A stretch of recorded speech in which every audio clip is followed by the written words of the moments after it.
Welcome back to the Sports Source. The segment brought to you by Daniel Hood Roofing. Thunderstorms, lightning, heavy rain, high winds, large hail, high winds that can blow your shutter right off your house, as happened at my house yesterday. That's what you get in East Tennessee in the summer, and it has been a summer of storms. If your roof has been damaged, get a free inspection from Daniel Hood Roofing.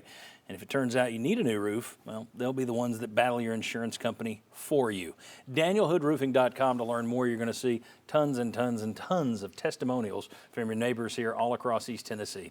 Daniel Hood Roofing. All right, take a look here. Conference realignment back in the news. These are the shifts that are going on this year. Already you've had BYU, UCF, Cincinnati, and Houston. They've joined the Big 12. They will begin play this year.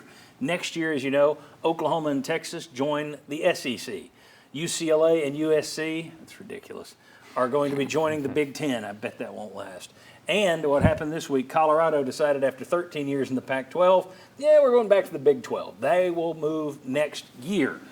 And that leaves the question, what's up next, which we'll get to in the next segment. It's bizarre. You've got the Pac-12 and their commissioner fiddling while Rome burns. He continues to say, well, we're going to get our media deal done. He's been saying that for a year now. They can't get a media deal done. Now that they've lost Colorado, I'm guessing it's going to be even harder to get it done. But they're going to do that before they expand just to save their own necks. So the Big 12 is after Arizona first. It looks like they're also after Arizona State or Utah if one of those wants to come. And the commissioner is believed to have eyes for UConn, which doesn't fit with me, but supposedly the commissioner is really big in trying to push everybody else toward UConn. My question is, if any of those other teams, Utah, Arizona, Arizona State, even Oregon or Washington, if any of those other teams go from the Pac-12 to the Big 12, Pac-12 dead. Josh, do you think the Pac-12 is dead? In other words, do you think that's going to happen? Well, let's answer that first. Do you think the Pac-12 is dead? Or do you think it will survive? It feels like that because of lack of leadership, lack of direction, and then with what you're talking about, lack of buy-in from the members right now that would then be leaving. Yeah. So you have Oregon and Washington, assuming they're not jumping to the Big 12 yet, they're not the next domino. Let's say it's one of the Arizona schools. Then they have to be thinking, okay, what do we do here? Because where we are right now is not working.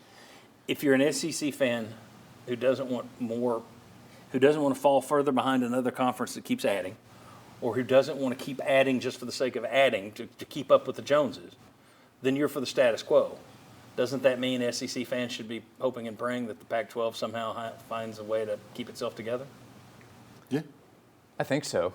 Yeah, I mean, it's hard to, there's a lot of variables at play there, but if I'm an SEC fan and I don't want more change, I'm afraid if the Pac-12 collapses, that's going to start more change, and that could roll down the SEC. Unless you're just ready to make all of whatever is happening in the future happen as quickly as possible. Let's get on with it. Yeah, the death of whoever's going to die, and then we can all come together as the big power unit that we will be. Yeah. I think it doesn't matter because I think there's the SEC, there's the Big Ten, and then there's everyone else has been major at this point.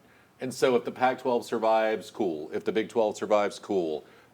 But if those teams all want to, and it's San Diego State, UNLV, UCF, Memphis, you want to do all that nonsense, but you're all going to be so far behind from a monetary standpoint that I think it really doesn't affect the SEC fan if Washington and Oregon go to the Big Ten and the rest go to the Big 12. If the Pac-12 collapses and the Big Ten goes and grabs Oregon and Washington, and maybe Cal and Stanford.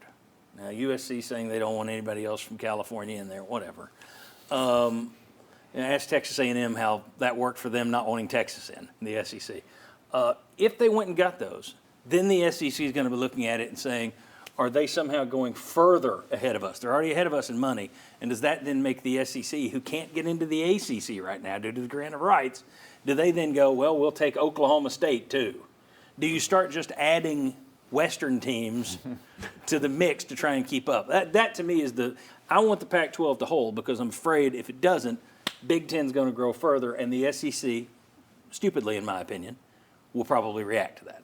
Your thoughts on this? Do you think any of it matters in terms of what the SEC does, or no? I think it does if the Big 12 keeps adding. I think you're right. You don't want the Pac-12 to collapse if you're a fan of the status quo or something close to that in the near future. If the Big 12 gets into this arms race and decides we're going to try to compete with the Big 10, it's going to get out of hand, and that's what I worry about. So the Big 12's got obviously coast-to-coast aspirations. Yeah.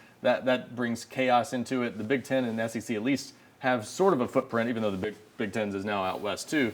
But I think the SEC, the only way they get too carried away is if the Big 12 goes crazy in this, and that's what I'm afraid is going to happen. Yeah, it matters because now Jim Phillips from the ACC said, "Yeah, we're definitely looking at possibilities."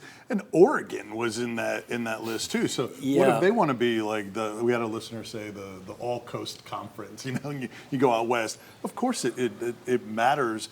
But it's so frustrating as a college football fan because the Big 12 approached the Pac-12 about a merger and working together. And Kliavkoff balked at that. Said, "No, we're good." And the one who led that was USC. The president of USC said, "We don't want to work with them. We don't want to merge with them. Right. We don't want to expand." And the whole time, knowing he was going to go. That was their, or she was going to go. That was their only prayer at the time when Texas and Oklahoma were going to the SEC, for them to merge together and have a big conference. So what if you're getting a lot more teams than what the Big Ten and the ACC have? Lead, because you have to do it in volume. That would help you get a better TV deal. The problem is there just aren't enough schools out in the West. There's not a huge population out West. That's why you don't have as many TV viewers out West. It's why the TV value is on the East. Right. You don't have as many schools out there. And because of that, they really needed to band together because, it is a hindsight's 20/20, but boy, I think the Pac-12's been blind in a lot of levels on this thing. Talk about the ACC. There's talk about them going after Oregon, Washington, Cal, and Stanford because they want their high academics, or possibly SMU. And when I think Atlantic Coast Conference, I think Southern. I think it's stupid. Louisville's in the ACC. So SMU in Dallas. Am I wrong to think the SEC and ACC are just kind of going to be a little behind if there is an arms race because they're all in on ESPN? And right now with Disney's issues, it's not like they can tell shareholders we're throwing a ton of money in to bring SMU into the ACC, right? That's not something that Disney can do. Well, the interesting thing is, and this is perfect, ESPN's not throwing all this extra money. Colorado goes to the Big 12. They had it in the deal with ESPN that ESPN would kick in. If you get another Power 5 school, we will pay them what we're paying for the others. So that's $20 million. Fox doesn't have that in their deal, but Fox said, we'll do it anyway. If it's a Power 5, we'll make you whole. It's not even on writing they're doing it, whereas ESPN is struggling right now. They couldn't do that if they wanted to. So, yes, I do think that's an issue. All right, when we come back, what is going to happen next? No one knows, so we're going to make our guesses. What happens next? And then a little bit later in the show, what is the single most important stat for Joe Milton in this season? What's going to be the number one stat that we need to keep an eye on that's going to tie into Tennessee's wins and losses? Going back on the Sports Source.